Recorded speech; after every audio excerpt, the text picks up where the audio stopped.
Fala pessoal, mais um Newcast iniciando hoje e um convidado especial. Estamos aqui hoje com o Ricardo, proprietário da cervejaria Tavos. É isso aí. Muita gente fala muito bem da sua cervejaria.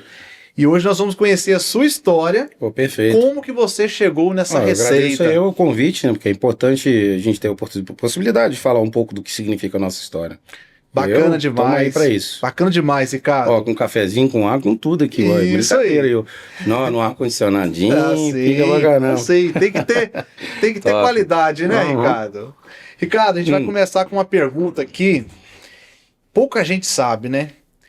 Vocês iniciaram a cervejaria de vocês numa panela de caranguejo. Como essa história? Que negócio doido é esse? Então, eu fui sócio de um restaurante aqui na região. E esse restaurante tinha na carta cerveja artesanal. Estou falando em meados de 2013. 2013. Isso. Então, esse universo ainda não era assim, não tinha prática, não tinha com facilidade isso. Não se achava com facilidade em supermercado, não se achava isso com tranquilidade. E a gente colocou isso na carta do restaurante, as cervejas artesanais. E a gente foi atrás de começar a conhecer sobre. Era um produto que tinha um ticket alto para conseguir ser comercializado, e eu fui atrás de conhecimento, né? Então, assim, eu sou farmacêutico bioquímico de formação. Você é farmacêutico, então? Isso, isso ajudou, né? Ajudou para conseguir entender como é que era o processo, para entender como é que poderia falar sobre o produto, para entender realmente a essência daquilo, para conseguir passar para o cliente a experiência que teria. Enquanto uma cerveja estava R$4,50, você tinha que vender uma 30. Como é que você faria para ele perceber essa diferença? Entendi. E aí eu comecei a entender como é que seria para fazer isso. Aí para fazer isso, colocaram que teria que ter uma panela grande. E aí eu fui dentro do armário da minha mãe lá e vi que tinha uma panela de caranguejo. Ela falou, opa, essa aí eu acho que vai dar. Eu peguei a panela de caranguejo e adaptei, né, com o método de Biab, que é como se fosse um saco. E coloquei o malte e o lúpulo e comecei a fazer, achando que ia ser com meia hora. Cara, não. Aí, eu e mais o Thiago, o Altoé e o Belão. Admilson Belão. Só nós três, a gente começou a fazer a cerveja no fogãozinho da minha mãe, de 4 bocas, que tinha na época. E a gente, foi lá, fez em cima da panela de caranguejo. Essa panela de caranguejo, comigo acompanhou durante bastante tempo, para conseguir entender se eu realmente achava bacana aquilo ou não, né? Eu tomei graça mesmo, gostei do negócio. Porque é questão de você se adaptar e gostar de alguma coisa. E aquilo me fazia ficar com a mente tranquila. Tá vendo, cara? E aí eu comecei a fazer cerveja para conseguir passar meu tempo de forma bacana. E como porque era demorado, feito cerveja artesanal de fato, Ricardo? Então, depende. Pouca gente tem curiosidade porque o gosto é diferente dessas cervejas que a gente compra aí. Sim, tem um método caseiro, tem um método industrial, tem um método de você falar das mainstreams, que são as grandes indústrias, né? Tem 3 tipos de forma de você fazer. Então, o caseiro, ele vai pegar uma panela e conseguir pegar um pouco do malte, né, que é um malte que vem da cevada, ou muito vem do trigo, ou de centeio, um malte, e você coloca ele moído, você moe e coloca ele numa água, numa temperatura definida, né, que seria assim, que tem a questão de... Não pode errar nada, né? Assim, tem uma ação das próprias enzimas do malte. O malte, ele tem... você gerenciar o que você vai querer tirar dele. Você quer tirar dele ficar mais doce, mais seco?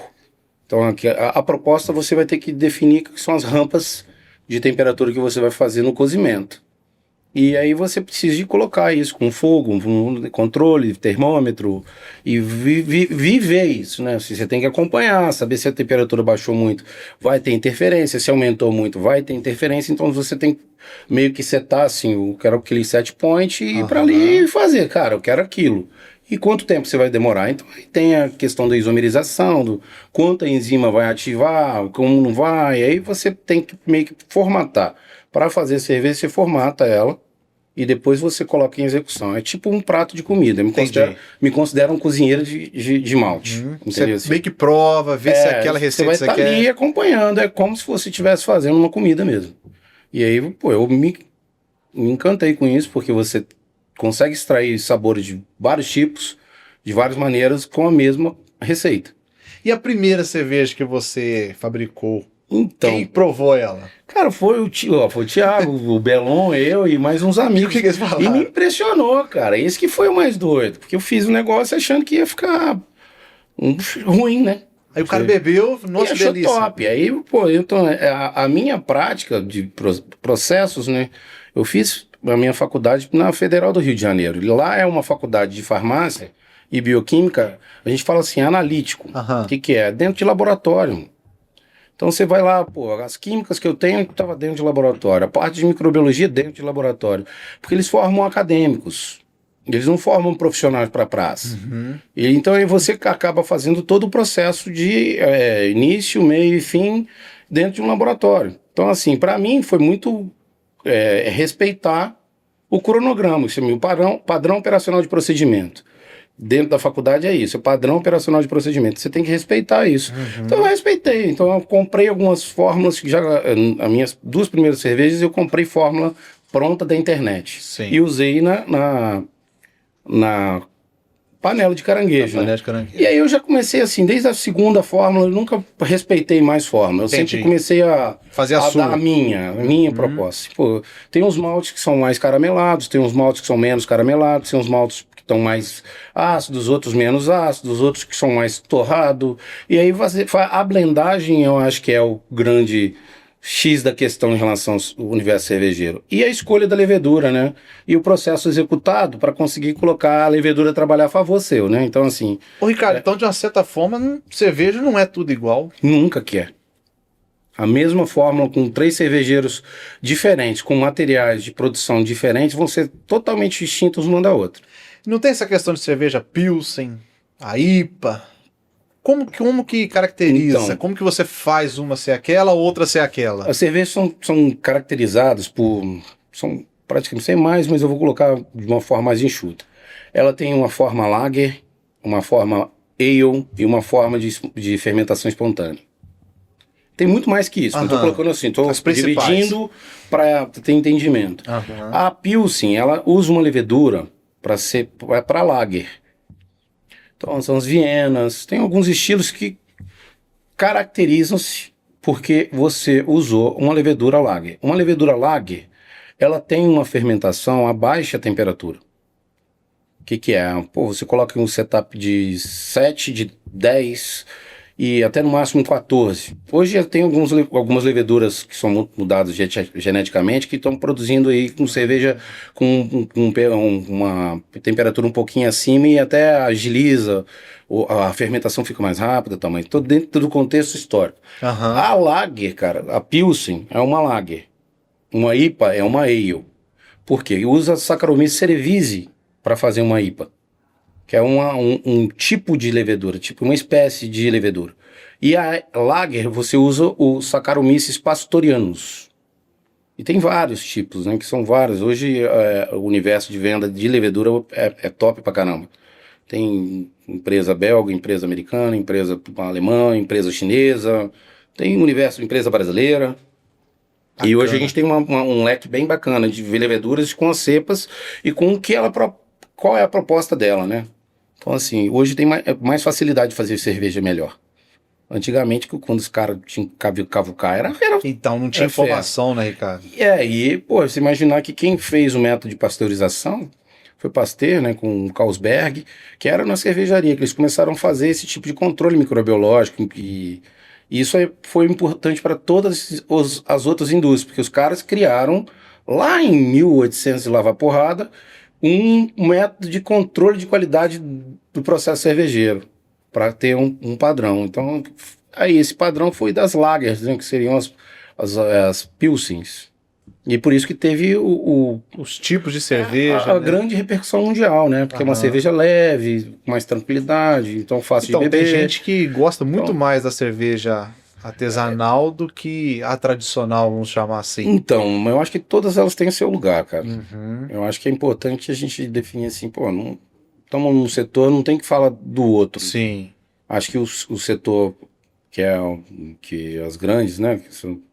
Então aí eles fazem um bom trabalho. Aham. Você beber a cerveja dentro da fonte deles, lá no bicão lá, você vai colocar uma cerveja boa na boca. O cervejeiro que tá lá, irmão, é um cara que tem muita experiência, que tem muita prática. Eles têm uma forma de monitorar isso de forma muito sistêmica. Controle de qualidade, né? Cara, na hora de você conhecer, eu tive o prazer de conhecer uma indústria desse tipo. Eles controlam o pH na hora que tá produzindo lá, cara. Ele coloca, então assim, hoje imaginar que a gente vai fazer isso dentro do processo artesanal é muito difícil. Não dá conta de fazer. Você vai fazendo, monitor pegando as amostrinhas e fazendo. Os caras não, estão lá produzindo, na mesma hora vai corrigindo, na mesma hora tem um controle lá, uma sala de computador, é muito doido, é assim. E eles usam um tal do método para economia de custo, né, cara? Então eles vão colocando os adjuntos para conseguir fazer uma boa cerveja e dentro do paladar do brasileiro, né? O brasileiro, eu tô colocando como experiência que eu tenho aqui dentro do meu negócio.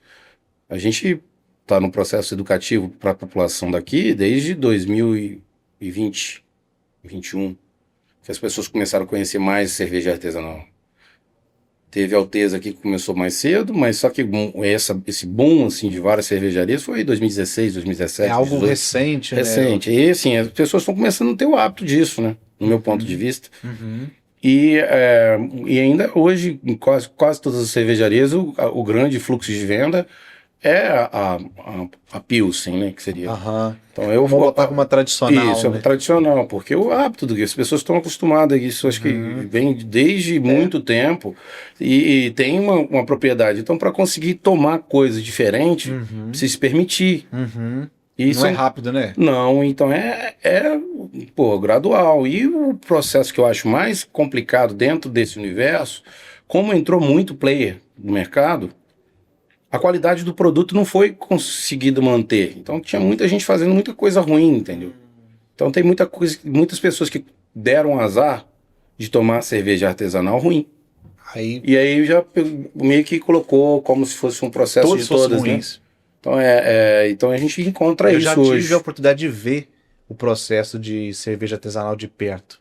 É doideira, né? Controlar aquilo tudo. E você já tem essa estrutura toda lá. Então, assim, a gente está muito bem formatado, né, cara? Então a gente eu fui atrás de conhecimento para conseguir fazer esse plus, né? Sair do caseiro, que é o convencional hobby, para até virar negócio. Então. Para virar negócio, cara, foi um momento assim que eu comecei a produzir e começou a faltar para eu beber. Aí eu tive que aumentar a panela. Aumentou a produção. Aí eu saí da panelinha de caranguejo do meu pai lá, e aí comprei uma panela maior. E fui de 95 litros, para produção de uns 60 litros. E aí começou, um amigo meu na época montou um negócio, começou a colocar minha cerveja artesanal para vender no negócio. E ele, era a cerveja que mais vendia no espaço dele. Aí eu olhei para aquilo e falei assim, opa... Um negócio aí. Tá fazendo... Eu comecei a trabalhar no meu hobby, obrigado para conseguir fornecê-lo. Não queria, eu tava sem, ele precisava. Coisa então, Ricardo? A minha família aqui em Venda Nova teve ramo de farmácia e drogaria, né? Que é hoje a farmácia Feitosa, que é do meu irmão Alexandre.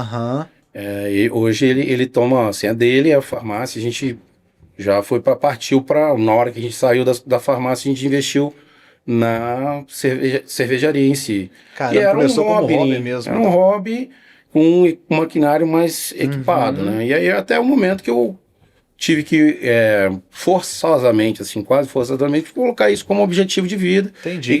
E mergulhei nisso para conseguir ser minha... De oportunidade virou necessidade, eu tô indo em cima disso aí. Fui atrás, fiz investimento para conseguir fazer a produção ter uma qualidade adequada e que eu não vendo, que não bebo. Então, assim, eu jogo fora cerveja que possivelmente... Joguei poucas vezes fora, mas sempre tem. Que você é um processo que você controla, você faz o mosto, que a gente fala. Quem faz cerveja é levedura. Então, se a levedura se estressou, ou ela não estava com uma qualidade boa, ela estava já cheia de não me toque, ela às vezes não vai entregar uma coisa que você projetou. Faz sentido. Então, tem a variabilidade, assim, são várias variáveis que você não consegue controlar como um todo. Você precisa colocar na temperatura adequada, o alimento para ela de forma adequada e esse controle operacional. Mas aí, acontece de ter lá um problema de pico de energia e seu controlador de temperatura chegou no -5. E aí? Perdeu.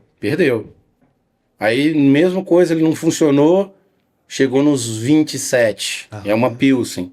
vai dar ruim. Você não consegue controlar isso, né? Controle da pressão. Tem como, hoje em dia tem uns mecanismos de você controle digitais que são bons, mas custa dinheiro. E muito caro às vezes.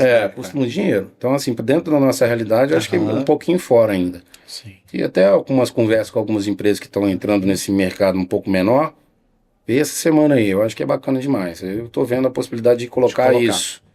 Eu já tenho lá os meus monitoramentos, assim. Então, por aqui eu consigo aumentar ou diminuir a temperatura dos meus tanques lá agora. Então, eu tenho esse... Opa, o que está acontecendo? Você já vai lá rápido. Isso, então tem algumas formas de controlar a fermentação, controlar o processo da produção em si, na hora de você cozinhar mesmo e manter a temperatura que você quer. Então, a gente vai atrás do mecanismo para a gente conseguir ter uma operacionalidade que entende padrão, que é o tal de confiabilidade, de você conseguir mostrar o teu produto do jeito que você quer mostrar. Não é aquela coisa do vou fazer e o que vier tá bom. Entendi. Não. Você tentar controlar a variável para conseguir ter o que você quer. E é isso que a gente conseguiu. Então tem os maquinários lá de forma adequada, então tudo no parte fria. Exemplo, o que é isso? Faça a cerveja, coloca no fermentador, do fermentador vai para minha câmara fria. Então não fica exposto no temperatura, então tá o tempo inteiro controlado. Então o tempo tempo de vida da minha cerveja é aumentado. Então assim, eu garanto... Diminui a perca também, né, Ricardo? Muito. Então você começa isso é um custo que você operacional, que se você colocar num montante de um ano, é justificado pra caramba. Então, assim, a gente tem que criar esses mecanismos para conseguir viabilizar o negócio. Sim. Porque é muito desafiador. Imagina, é tudo muito investimento. Caro, né? É muito investimento. Qualquer coisinha já é dinheiro. Então, né? E aí a gente tem que. Não dá para repassar. Entendi. E hoje a sua cervejaria lá, ela é aberta para visita, algo do tipo? Hoje a gente tá com um horário de funcionamento de quarta a sexta, de 18 às 23, e sábado e domingo, de 1 às 23. Então a gente tem lá uma parceria com o Japa, que é o Japa Sushi, então tem a culinária japonesa, tem uma cozinha nossa lá, que a gente coloca petiscos, carnes na chapa, fundir, tem umas coisas que são bacanas, uns petiscos bem diferenciados, feitos com... Usa também alguns pratos, a cerveja como base dele. Sim. Então a gente tenta colocar esse universo da cerveja como também... Isso, como comida também, que é uma experiência, não necessariamente um produto. Porque a cervejaria Tarvos não faz cerveja para venda em escala, assim, entendi, volume. Não é o foco seu, né? Não, o nosso é produto com gosto, a percepção do que é aquilo ali, assim. O cara tomar alguma coisa que realmente vai fazer impacto. Não é o montante, é a qualidade. Né? É o momento ali de uma troca de ideia, ver, perceber um cheiro, um gosto, que aí fica o residual na boca, a pessoa fica mastigando aquele sabor. Então, assim, a gente faz cerveja para ter essa particularidade. Sim. Então, mas que dia, Ricardo, você acordou e falou, vou fazer uma cerveja? Como que foi, cara? Cara, foi doido, porque como eu tinha um universo de entender o que era o negócio, eu fui fazer para conseguir entender. Foi a faculdade que despertou isso? Então, cara, eu fiz minha faculdade analítica e eu vim para cá para ser administrador de empresa. E aí, poxa, eu me questionava, por que eu fiz aquilo lá? De certa forma, aquilo me cobrou bastante conhecimento, me cobrou bastante hora de cadeira e bunda sentada para conseguir fazer, para não ter uso, né? Então chegou um momento que eu comecei a fazer cerveja, cara, eu comecei a entender que eu estava alimentando essa minha área do que eu fiz lá na minha faculdade. E isso, pô, me deixou bastante feliz no momento X, tal, inicialmente que era uma coisa de hobby. Por isso que eu tô falando que acho que a minha cabeça ficava tranquilo, como se fosse assim, cara, tô fazendo uma coisa que foi uma coisa que realmente me identificava. E é até o momento que você começou a entender que aquilo realmente era um produto bom. Dá pra ganhar dinheiro, de fato, com aquilo, né? Aí, pô, entrar no universo que a gente tem que saber até onde aquilo é bom. Às vezes você tá achando que é bom pra você, mas sem saber se isso vai ser aceito. E, pô, meus amigos, as pessoas mais próximas, tinham um feedback sempre muito positivo. E aí eu comecei a ficar cada vez mais criterioso. Então, quando eu gosto de alguma coisa, eu me dedico àquilo ali para fazer bem feito, e não só bem feito. Eu tento superar os meus próprios limites. Então, eu me permito. Bacana. Eu misturo as coisas, eu quero saber o que fica. Colho as consequências, muitas vezes fica ruim pra caramba. Eu acho ruim, né? Mas só que minha mãe achou bem bom numa época, o outro amigo achou bom numa outra época. Então a gente vai pegando essa particularidade de conhecimento e vai meio que formando a base de conhecimento. Então hoje, quando eu vou misturar um malte com outro, eu tenho uma facilidade muito maior do que quando eu fiz no início. Então assim, a gente consegue entender como é que é o malte, o que ele vai dar, o que não vai dar, se aumenta um pouquinho, não, aumenta a temperatura. Então você fala assim, se hoje você já começa a ter expertise mesmo para lidar com isso. E isso assim, foi muito... Pô, eu fiz, independente de ser formado na parte de farmácia e bioquímica, eu fiz curso de microbiologia cervejeira na Escola de Cerveja de Malte, controle de qualidade de cerveja na Escola de Cerveja de Malte, sommelier de cerveja na Escola de Cerveja de Malte, curso técnicas avançadas com chancelamento da Vastef, que é a Universidade de Munique, para você ter capacidade de conhecimento industrial. Então assim, eu tive que gastar grana e tempo para conseguir bunda na cadeira e fazendo e operacionalizando isso para chegar no patamar de entender que eu estou participando realmente e ativamente do mercado. Então não começou assim, pum. Do nada, né? Nada. Então assim, desde quando eu comecei isso, eu vou atrás de conhecimento para conseguir... Agora, a técnica de lupulagem de hoje é totalmente diferente de 2017. A técnica de hoje, braçagem, às vezes você fazendo alguma coisa diferente, você tem um extra plus no negócio. Então hoje o nível da qualidade está muito... Assim, o sarrafo está alto. Hoje qualquer pessoa, se tentar fazer uma cerveja, consegue, você acha, Ricardo? Ou Consegue. não? Consegue, cara. Hoje é muito fácil de você conseguir um ingrediente para você conseguir fazer. E você fazer, às vezes, dentro de uma limitação, óbvio. Que tem algumas coisas que a pessoa precisa de ter um pouco mais de conhecimento. Por exemplo, a quantidade de levedura se usar. Isso Qual não acha na levedura? internet, né? Acho que tem muita coisa, cara. Tem um Jamal, por exemplo, é um cara muito bom. Tem no YouTube mesmo. Você encontra muita coisa, mas o pulo do gato não, cara. E cada equipamento é um, né? Sempre alguém vai deixar alguma coisa escondida, né? O equipamento, cara, é o que vai definir. Como é que você vai fazer aumentar essa temperatura? Se você aumenta isso fácil, se você aumenta isso com dificuldade, se você usa resistência, se você usa vapor, se você usa fogo, tudo vai ter interferência. E eu acho bacana do mercado é exatamente isso, que você consegue encontrar um monte de coisa diferente. E essa diversalidade que é o que faz a gente ficar bacana com o universo cerveja artesanal. Sim. Imagina todo mundo fazendo a mesma coisa. Igual. Isso eu acho que não tem muito... assim, não tem aquele conteúdo de você, poxa, caramba... Pô, você tem aqui vários universos de cerveja artesanal que, poxa, recebe as pessoas. Chega lá que você toma umas 2, 3, 4, 5, 6, 7 diferentes. Chega aqui com mais 10, outra com mais 7. Vai virando experiência, né? Cara, é isso. E aí a pessoa que vai em um vai no outro. Isso. E um indica o outro. Daqui a pouco tem um mercado formatado e a gente entendendo que isso aí vira realidade turística. Que a gente já hoje faz um receptivo bem forte aqui na nossa região, que não era, né? Então a gente hoje recebe bastante turistas. Todas as cervejarias, conversando, nós temos uma convivência muito bacana e agradável, e a gente conversa e troca isso aí, que realmente o mercado do turismo, as cervejarias hoje são protagonistas. Então assim, a gente está realmente conseguindo receber o cliente que vem de fora com o intuito de, vou lá naquilo lá, aí vai lá, come o Sokol, vai lá, come o queijo, vou tomar uma cervejinha. E aí comer algumas coisas atreladas. Né? Até quando você chegou aqui, a gente estava falando sobre internet. Você já chegou a pensar em gravar vídeos para o YouTube, ensinando outras pessoas a fazer cerveja?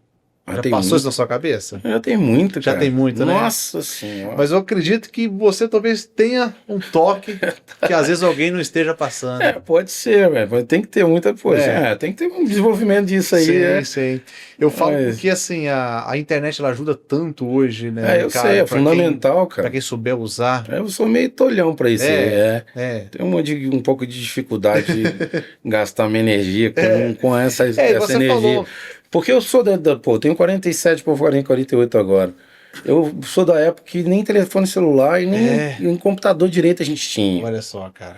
Então, assim, a gente, pô, eu entendo, eu uso isso hoje com, pô, não tem nem como você falar que você não usa o WhatsApp. Não dá pra usar, né? Você tem que usar como ferramenta de trabalho. Eu acho isso uma merda, desculpa, mas eu acho uma merda porque você fica escravo disso. Você fica. Porque não tem hora, não tem dia, não é uma ferramenta que você vai usar quando você acha. Precisa. Se você tem essa mentalidade, você acaba sendo não entendido hoje como se fosse um cara que está respeitando. Porque é uma ferramenta que foi criada para mandar uma mensagem, o cara olhar a mensagem e mandar o retorno na hora que ele olhar essa mensagem. Agora não, agora é obrigação. Você tem até os robozinhos que você precisa desenvolver para conseguir fazer com que isso seja uma estratégia de mercado bacana. Tomou outro rumo, né? Sim, e todo mundo ficou escravo disso. Hoje não tem mais como voltar atrás do meu ponto de vista. Sim, todo empregador vai querer isso do empregado. Sim. Todo cara que vai desenvolver uma ferramenta de venda, ele vai querer que isso seja usado o tempo inteiro. Sim. Então eu entendo isso e não dá para correr disso, tem que se adaptar à realidade. Mas hoje quem tem paciência de fazer nossa mídia é minha esposa. Quando ela fica com disponibilidade. Quando tem o tempo, né? É isso aí, mas a gente precisa evoluir isso. Sim. E eu fui atrás até de conhecer parte do processo de inteligência artificial, pra você ter uma ideia. Para desenvolver isso para mim. Para conseguir entender como é que funciona isso e tá caminhando. Acho que vai dar coisa boa. Isso aí, vai dar coisa boa. É igual você falou, às vezes tem algo que a gente não concorda e não gosta, mas que infelizmente não tem que fazer. Acaba fazendo parte do. Não tem que fazer. Do negócio da gente do dia a dia. O empreendedor que não fizer isso, ele tá fadado a fracasso. Tá fora do negócio, né? Tá fora. Ô, Ricardo, e aí? Beleza. Você conseguiu fazer uma cerveja gostosa, os amigos provaram e gostaram. O pior, cara, que eu fazia, gastava uma energia quando eu ia beber, eu não tinha. Você não tinha pra beber? Não tinha. Aí eu comprei uma panela de 125. Maiorzona. Maior. Aí aí gastei energia. Meu santo Deus. Pra ficar pronta essa 125, meu santo. Ficou 12 horas provando. 14 horas de fazer. Aí eu falei, cara, não pode. Aí até que eu falei assim, quer saber? Fiz esse curso de técnicas avançadas lá no Rio de Janeiro, com o pessoal da Heineken, o pessoal da Universidade de Munique. E aí, cara, eu me encantei. Porque aí a gente visitou as fábricas, visitou o processo executado realmente. Aí ali eu falei assim, foi 2017 isso. Foi uma virada de chave. Eu falei, cara, eu quero isso pra minha vida. Então, de 2017 até 2019, quando eu comecei o meu negócio, já era uma proposta comercial. Já era eu desenvolvendo, indo atrás do conhecimento microbiológico. Então, fiz assim, toda uma base para conseguir implementar algo industrial que tivesse o controle das minhas produções pequenininhas da panela, que é diferente. Como é que você vai replicar isso num processo industrial? Você está ali, com uma panela, você está usando fogo. Você vai usar um processo. A minha panela tem fogo e resistência, porque se for só fogo, não aumenta a temperatura. Estou falando em 500 litros.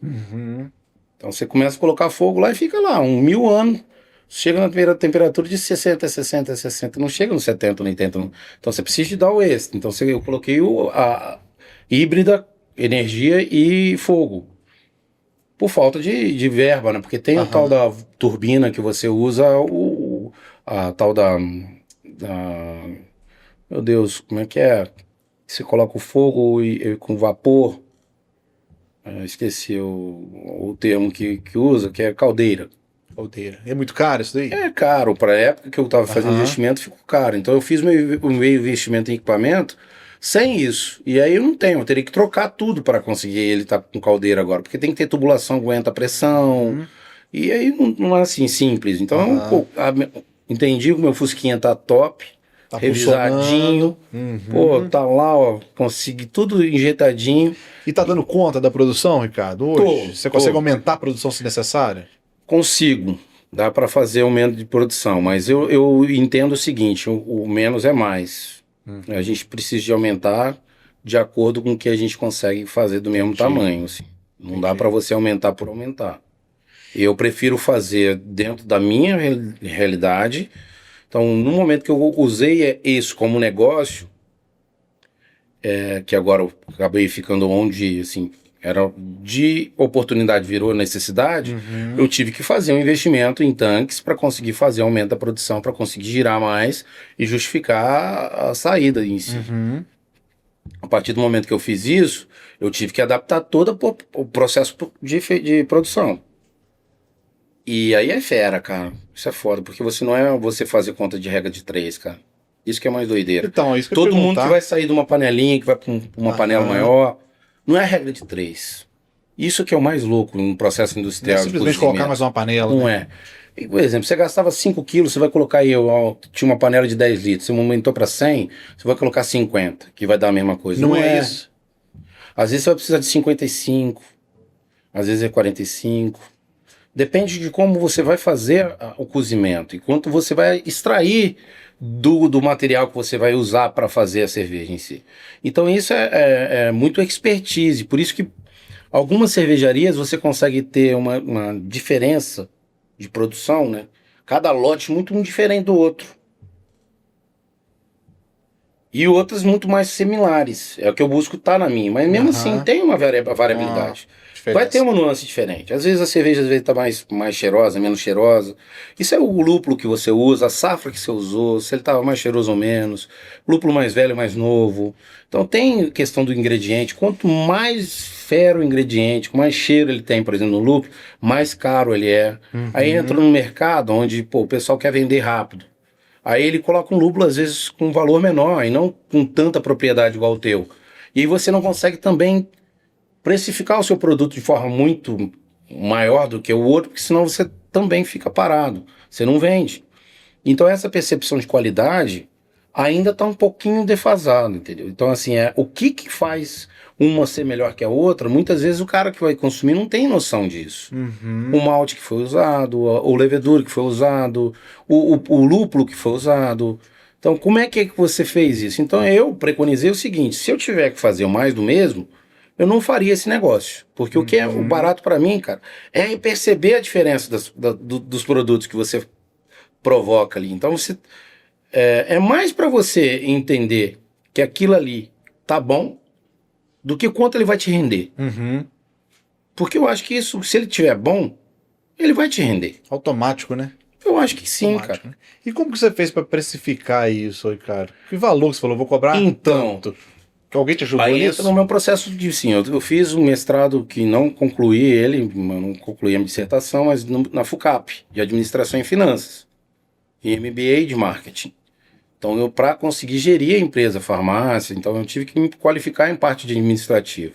Então, para você fazer um precificação, você não pode levar só a consideração que você tem de uso de produto. Você tem que, qual é o seu custo fixo em relação à mão de obra? Então, você vai colocando isso. Então, quantos outros vão olhar assim, o meu custo é R$4, o meu é 9, 10, 12, 15... 25. É isso aí, tem que colocar o seu custo. Cara, isso aí é óbvio que em alguns momentos você vai ter mais dificuldade de vender, mas você também está ali colocando o que você entende ser um produto bom para aquele valor.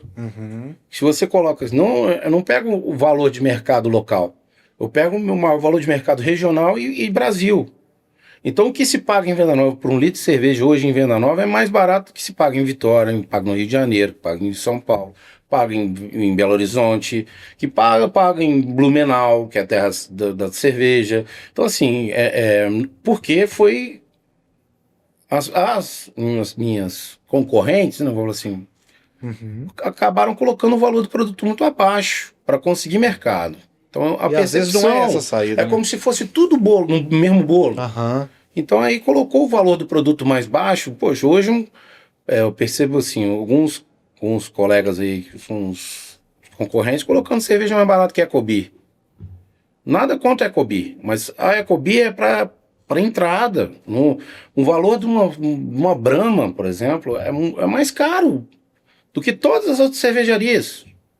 E ela é um produto que a Brahma Chopp é top pra caramba. E ele tem o seu lugar, mas por que tanta diferença? Se às vezes a gente tem uma percepção, às vezes até melhor do que da Brahma. Tá vendo? E na Heineken, eu nem falo da Heineken, né? Que eu estou citando os nomes das que são mais conhecidos, principalmente na região que tem mais venda. A gente está muito longe do mesmo valor de litro. Então, assim, esse disparate foi criado pelo próprio mercado. Sim. E eu acho, Ricardo, que a minha visão, o público de cerveja artesanal, ele não vai pelo preço.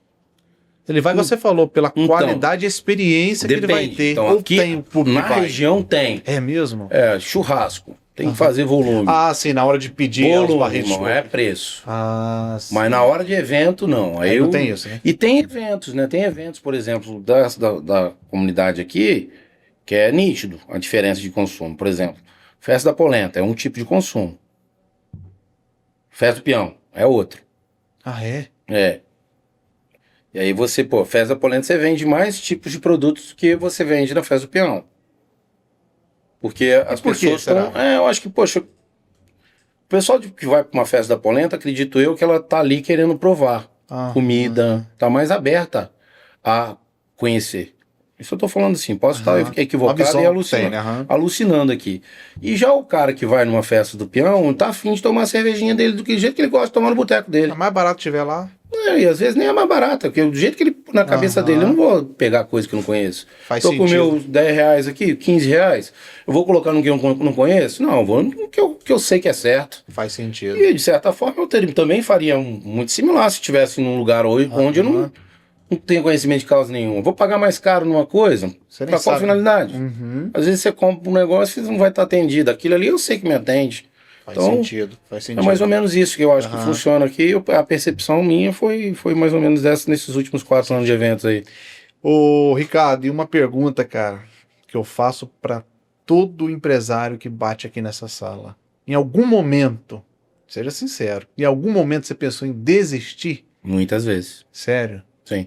Tem gente que tem vergonha de falar isso, sabia? Não, cara, eu acho que todo grau de dificuldade, assim, começar um empreendimento no Brasil hoje é muito difícil. Muito desafiador, né? Você pega isso, só tava falando com os caras hoje, só de taxa para eu ficar aberto no ano, cara, são 13 mil reais. Você vender ou não, é taxa de alvará, taxa de conselho, taxa de bombeiro, taxa de esgoto, taxa, você vai começar assim, cara... 13 mil, para você fazer 13 mil limpo, irmão, para você entregar isso. Lucro líquido, né? Quanto trabalho é? Aí você não é só isso, cara. Aí você pega o meu mercado, ele tem a influência do dólar. Então aí você começa a entender que a nossa economia, do jeito que tá, fica de uma situação muito, muito complexa para você conseguir encontrar uma lógica. Então o dólar tá barato, tá caro, daqui a pouco ele aumenta e daqui a pouco você vai comprar um ingrediente, o ingrediente tá... Já 3 vezes o valor. Eu comprava malte a 80 reais. Inicialmente, quando comecei, a 40. Hoje está 160. Caramba. Então aumentou 4 vezes em 4 anos. E você não aumentou 4 vezes o valor do produto? Não conseguiu passar valor para o cliente. Então, assim, você começa a ficar com uma margem estreita. Aí vem o cara do setor, coloca a cerveja barata, não fazendo a conta. Então você está também competindo com esse cara. Aí você começa a entender que aqui em Venda Nova a gente teve um grau de dificuldade, ainda tem, de participar nos eventos da cidade, por várias situações que nem vale a pena falar, assim, eu acho que é muito até dolorido para você entender assim, cara, o universo das cervejas começou porque a gente teve a oportunidade de começar a aparecer e entender que isso poderia ser um mercado. Então, quando teve o poder público com o setor privado, colocou alguma coisa que estavam os dois ganhando. Aí de uma hora para outra o público tirou o dele da reta e aí ficou os interesses que começaram a interferir. Então a gente ficou com 2 anos com dificuldade de participar, de vender nossa marca, de fazer o mercado acontecer por esses problemas que foram criados por os lobbies, né? Pelas situações financeiras que acontecem no todo. Isso é do mercado, né? Isso é do jogo. Mas essa falta de apelo e apoio fez com que o setor ficasse bastante traumatizado.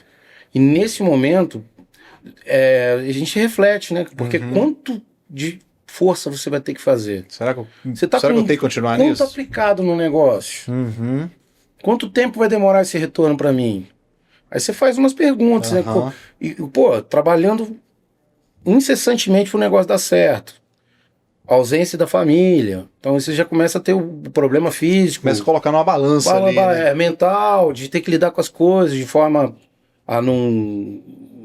entendendo que às vezes as coisas do mercado são sacanas. Sim, e é natural, mas você não pode se afetar por isso. Então, mas isso afetando, então você já começando a ter aqueles nuances de falar assim, mas por que eu tô fazendo isso? Aí você esquece o que é o tesão do negócio, Sim. então, o que é o coração do negócio. Aí, óbvio que eu entrei, comecei a produzir. Toda vez que chegava nesse patamar, eu ia produzir cerveja. Aí eu produzia cerveja e, a qualidade que produzia, é impressionante. Todas essas foram as melhores todas que saíram.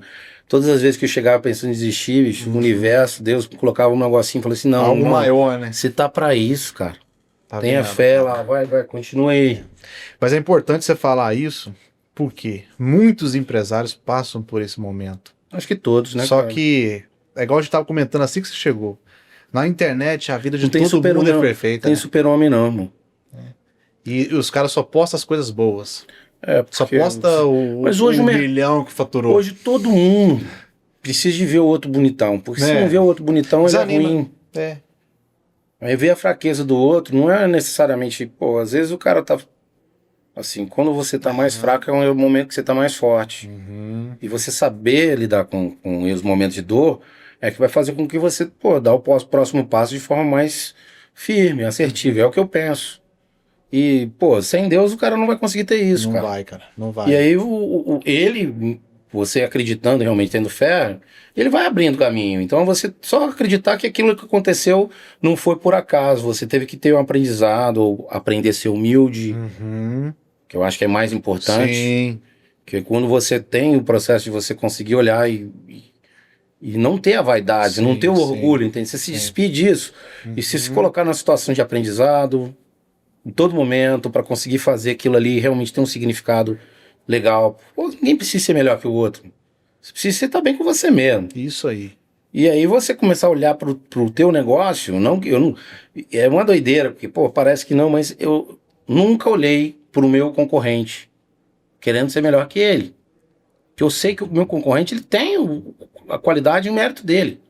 E acho foda pra caramba os produtos que eles fazem. Mas eu preciso me superar. O problema tá eu comigo mesmo.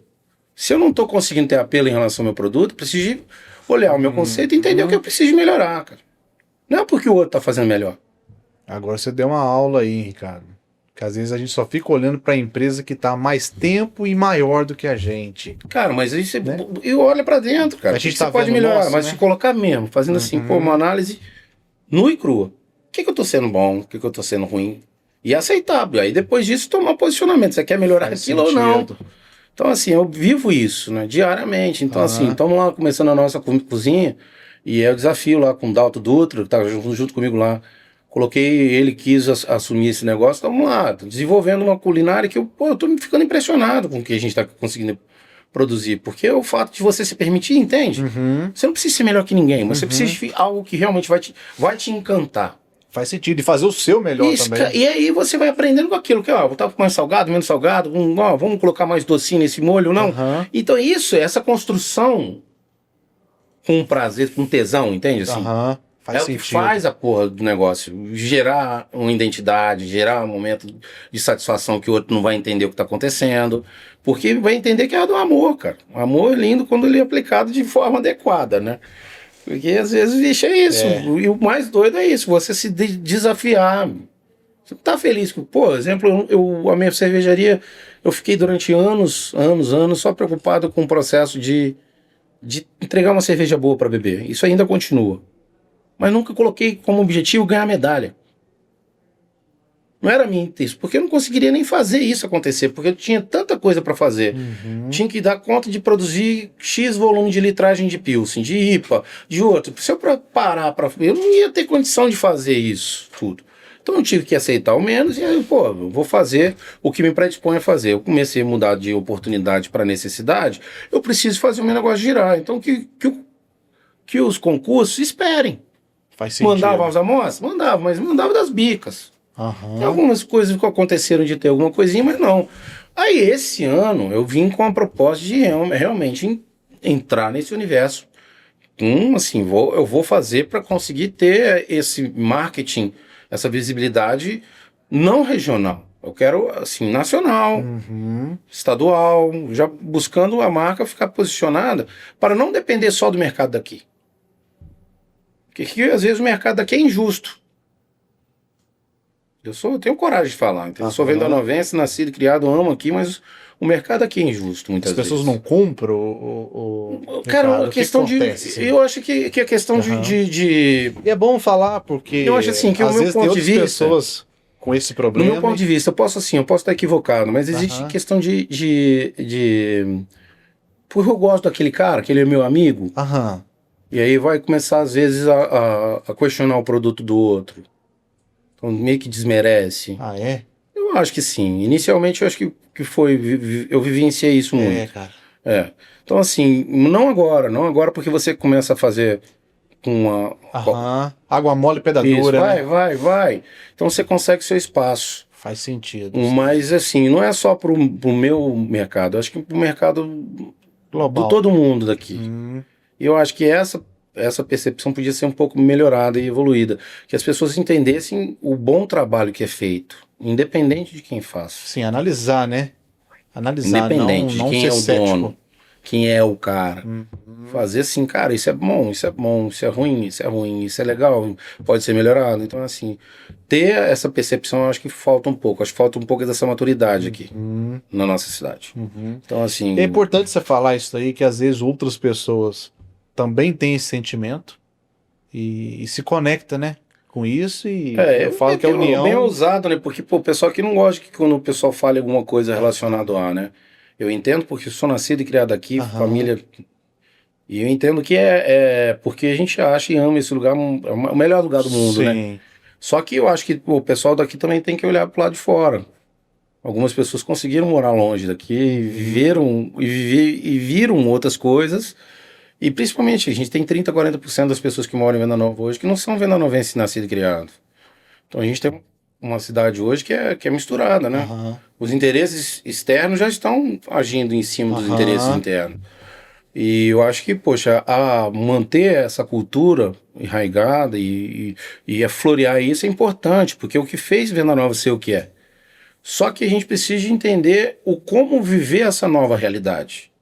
Faz sentido. Porque o que o outro quer, às vezes não é o que vai ser feito e implementado aqui, e isso vai gerar um choque cultural. E, meu amigo, choque vai um querer. Quando isso aqui é maior do que esse, às vezes vai querer ser isso aqui, não esse. Então acho que só venda nova só tem a perder É.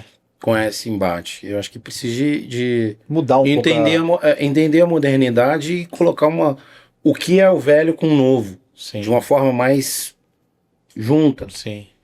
Faz sentido, faz sentido. O Ricardo, e como você vê a cervejaria Tavos daqui 5 anos? Você já parou para refletir sobre isso? Os Já. projetos e aonde você acredita que ela Já, vai? cara, você tem uma ideia que eu estou conseguindo atingir hoje, eu pensei em 2017. Uhum. Então são quase 10 anos aí do meu projeto aí, que era ter um espaço para receber as pessoas igual ali. E praticamente eu quero escoar minha produção ali.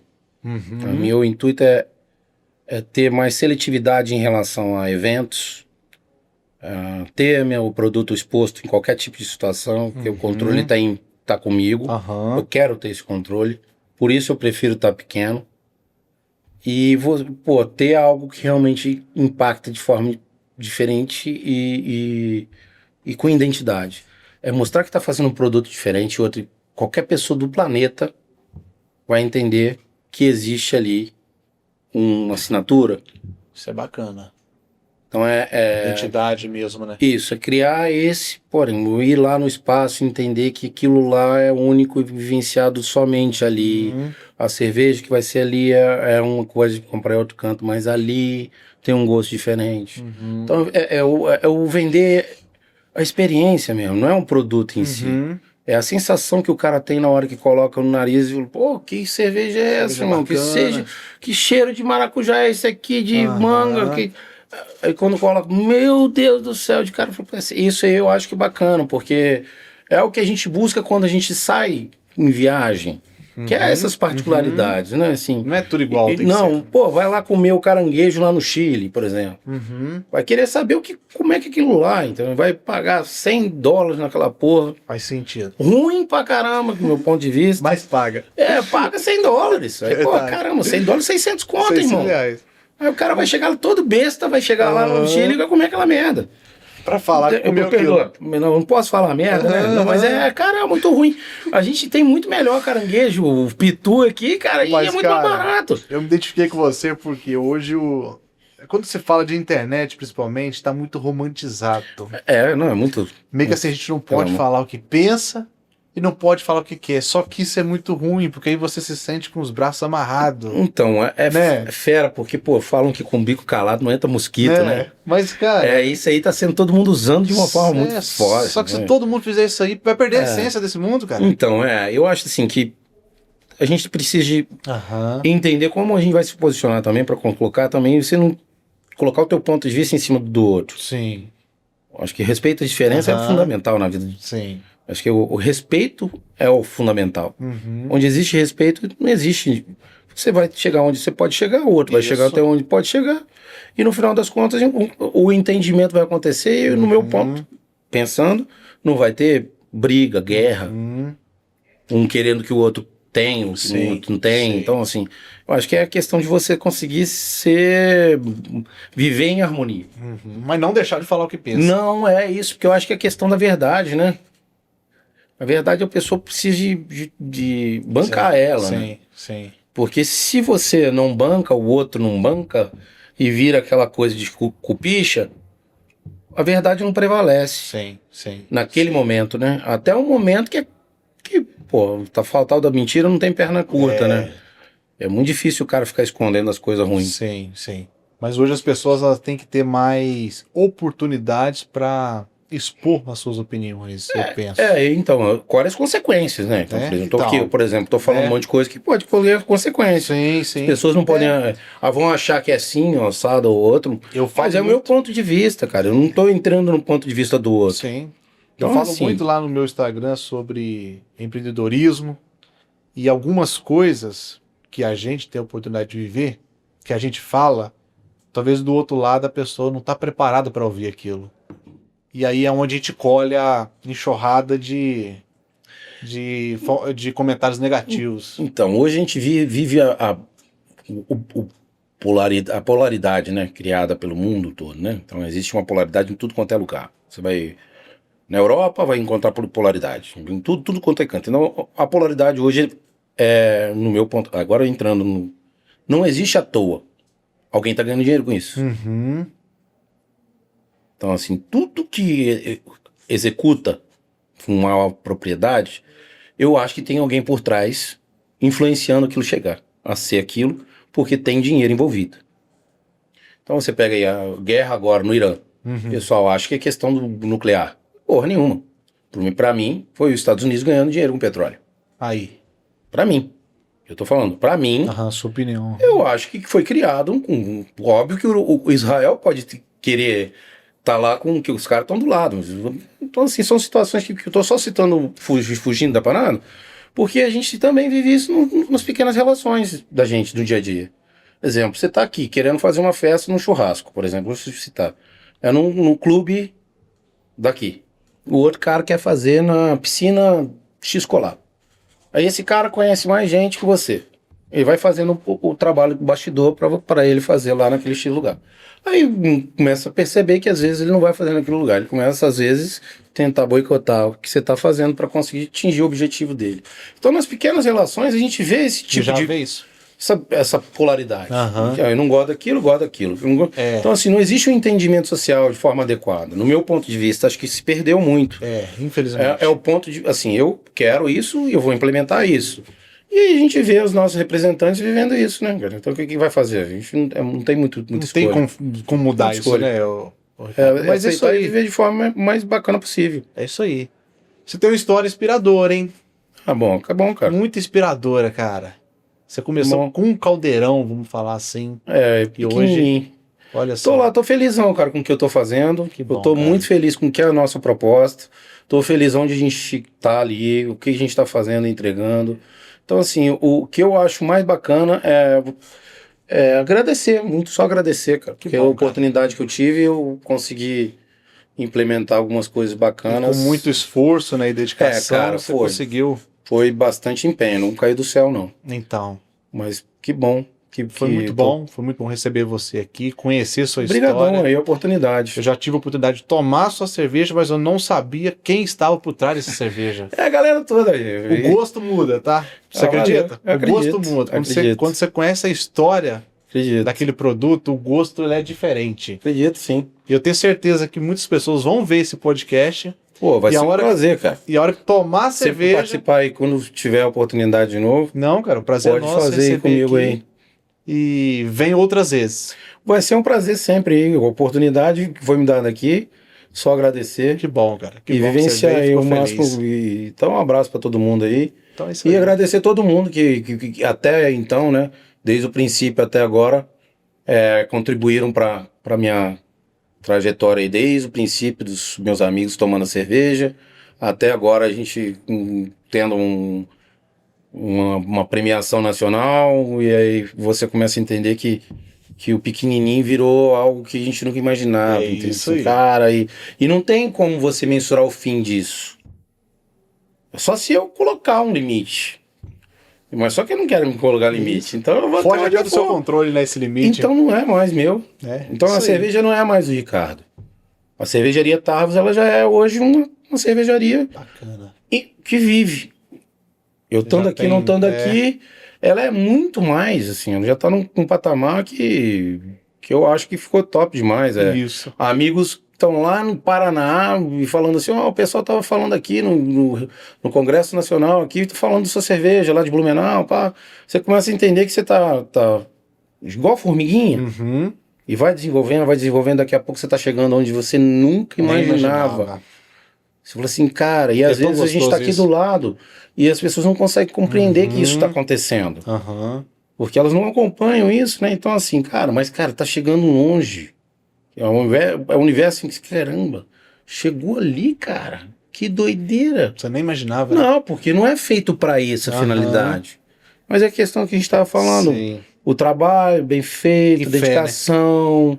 Você fazendo aquilo ali de forma bem, ali com seriedade, com controle, com parcimônia, com resiliência, quando tiver ruim conseguir respirar e, não tentar controlar o máximo possível as emoções, agradecer, ter Deus presente. E isso é que eu acho que é o bacana. E vai um passo depois do outro e a gente vai vivenciando. Daqui a pouco a gente chega longe sem a gente entender o caminho que foi percorrido. Olha pra trás e fala, caramba, eu passei aquela montanha, ó. É isso aí, ó. Vendo? Doideira. Então, pessoal, a gente encerra esse podcast aqui hoje com esses insights. Você não é o único que está pensando em desistir. Não é o único que pensou em desistir. Você não é o único que está começando sem recurso financeiro. Talvez você está aí com um baita produto, um baita conhecimento, esperando o momento certo. O momento certo não vai chegar. Não, cara, o mais doido é que o cara tem que acreditar nele, irmão. A gente olha pro espelho, a gente pode ser feio, mas a gente pode falar, caramba, eu só tenho essa beleza aí para eu viver. Pronto. E já é o suficiente, achar top isso, entendeu? E o que o outro pensa a respeito... Tudo bem. Beleza, cara. Mas se ele se limitar porque o outro tá pensando dele, o cara não vai dar o passo que ele pode chegar. Às vezes ele chega muito mais longe. E o controle dessa parte é individual, né? É cada um com o seu. Pegou essa visão, galera? Cada um com o seu. Se eu fosse entrar no universo, irmão, da galera em si, eu tava longe, não ia ter conseguido construir isso tudo. Tá vendo? Tá vendo? Então é isso, galera. Acompanhe nossos podcasts. Além desse vídeo, a gente vai postar outras coisas depois da Cervejaria Tarvos para vocês entrarem em contato e provar essa cerveja aí. Foi um prazer receber todos mundo lá. Fique com Deus. Tchau, tchau. Tchau, tchau. Valeu.